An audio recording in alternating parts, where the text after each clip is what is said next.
Antara paparan menarik hari ini. Bersatu akan kosongkan kerusi berpaling tada. PAS jangan terbuaigah menang undi Melayu. Hubungan Muhyiddin dan Hadi tegang.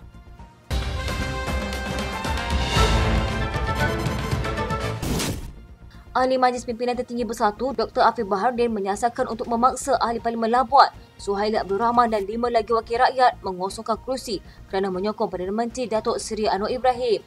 Adun Taman Medan itu menyorot cabaran Suhaili kepada Bersatu supaya memecatnya dan 5 lagi ahli parlimen sambil menegaskan akan menggunakan ruang undang-undang dan politik untuk memaksa mereka berundur.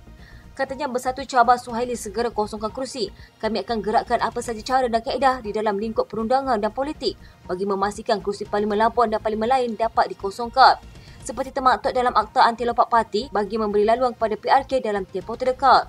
Suhaili mencabar supaya Bersatu memecatnya dan 5 ahli parlimen lagi berbanding mengambil tindakan undang-undang untuk mengosongkan kerusi. Isnin lalu, Setiausaha Agung Hamzah Zainuddin berkata, Bersatu memutuskan meminda perkara 10 Perlembagaan Parti bagi menghalang insiden sama berulang selain sedia berdepan PRK jika berlaku pengosongan kerusi wakil rakyatnya yang diambil tindakan kelak. Pada 7 November, Suhaili juga ahli MPT ketika itu digantung keahlian 6 tahun oleh Bersatu seminggu selepas menyatakan sokongan kepada Anwar. PAS diingatkan untuk tidak terlalu terbawa-bawa dan perlu insaf terhadap kekurangan menambah sokongan daripada pengundi komuniti lain yang dapat menghalang cita-cita mereka untuk menawan Putrajaya. Azmi Hassan, ahli Akademi Nusantara, menegaskan bahawa pencapaian PAS dalam mengekalkan pentadbiran di Kedah, Terengganu dan Kelantan serta merampas Perlis sepatutnya tidak dipandang sebagai kelebihan. Sebaliknya, Azmi menekankan perlunya fokus pada cabaran utama iaitu menawan Putrajaya. Beliau menyatakan bahawa cita-cita untuk menawan persekutuan mungkin seperti mimpi di siang hari jika tanpa sokongan undi dari bukan Melayu, termasuk di Sabah dan Sarawak. Ini dianggap sebagai masalah utama yang dihadapi oleh Perikatan Nasional. Zahid pada Konvensyen Kerajaan Perpaduan di Ipoh baru-baru ini berkata, beliau yakin Kerajaan Perpaduan akan kekal memerintah sehingga selepas PRU16 sekiranya semua peringkat dalam parti-parti gabungan mempertahankan keikhlasan dan kesepakatan diikuti dengan perundingan yang telus. Azmi berkata PAS mungkin berpuas hati dengan kejayaan yang menawan 4 negeri namun tidak boleh menafikan cita-cita Bersatu untuk duduk di Putrajaya. Katanya untuk PAS keluar sama ada mentadbir negeri lain atau ke Putrajaya agak sukar kerana komposisi pengundi bercampur antara Melayu dan bukan Melayu. Dan PAS dikatakan sudah berpuas hati dengan pentadbiran 4 negeri tetapi tidak bersatu kerana Bersatu mahukan kerajaan persekutuan. Hubungan antara Presiden Bersatu Tan Sri Muhyiddin Yassin dan Presiden PAS Tan Sri Hadi Awang kini dalam keadaan dingin. Kepentingan hubungan ini menjadi tumpuan spekulasi yang melibatkan kelangsungan Perikatan Nasional yang telah digagaskan oleh kedua-dua parti. Menurut sumber, ketegangan dalam hubungan ini disebabkan oleh beberapa faktor termasuk kegagalan PAS dalam mencalonkan Naib Presiden Ahmad Samsuri Mokhtar sebagai calon Perdana Menteri.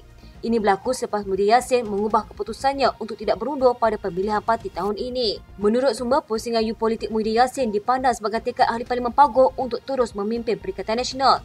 Ini dianggap sebagai langkah untuk dipertimbangkan bagi beliau untuk dilantik sebagai Perdana Menteri untuk kali kedua sekiranya gabungan itu berjaya meraih kemenangan dalam pilihan raya umum ke-16. Katanya dikatakan selepas Muhyiddin umum berundur, PAS mahu Dr. Ahmad Samsuri sebagai calon PM tetapi terbantuk selepas pusingan U Muhyiddin. Pada Perhimpunan Agung Tahunan Bersatu November lalu, bekas Perdana Menteri itu mengumumkan tidak akan mempertahankan jawatan Presiden Parti tetapi kurang 24 jam mengubah pendirian selepas diyakinkan isterinya Noraini Abdul Rahman untuk tidak mengecewakan ahli memerlukannya. Sumber itu berkata Muhyiddin dan Hadi yang juga timbalan pengurusi PN lama tidak kelihatan bersama-sama di mana-mana majlis. Kali terakhir ia berlaku pada perasmian Muktamar PAS ke-69 20 Oktober lalu. Pada PRK Kemawan Disember lalu, Muhyiddin dan Hadi dijadualkan berkongsi pentas pada ceramah kempen Kemuncak. Namun hanya kelibat Hadi hadir manakala Bersatu diwakili Naib Presiden Razif Jidin. Menurut satu lagi sumber rapat PN, Hadi juga sudah lama tidak lagi hadir ke mesyuarat pimpinan PN, sebaliknya diwakili Timbalan Presiden Tuan Ibrahim Tuan Mat. Menurut beliau, keadaan itu mirip dengan situasi Muafakat Nasional yang diasaskan UMNO PAS apabila Hadi tidak lagi menghadiri mesyuarat. Sebaliknya mewakilkan Tuan Ibrahim susulan hubungan yang semakin renggang antara dua parti itu. MN mati langkah apabila dua parti itu berbalah susulan keengganan UMNO menerima penyertaan Bersatu dalam gagasan itu. Katanya MN mula runtuh bila Hadi tidak lagi datang mesyuarat semua wakil kepada Tuan Ibrahim.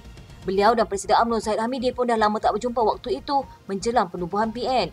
Menurut beliau, sudah ada tanda-tanda keadaan itu kini berulang dalam konteks hubungan Hadi Muhyiddin dan masa depan PN sendiri. Jika PN berkubur seperti MN, sumber itu berkata hala tuju Hadi sememangnya boleh memberi kesan besar kepada politik dan pentadbiran pada masa depan dengan PAS memiliki kerusi parlimen tertinggi iaitu 43 diikuti DAP dengan 40 kerusi. Katanya sekarang tak tahu ke mana Hadi nak bawa PAS selepas makin renggang dengan PN.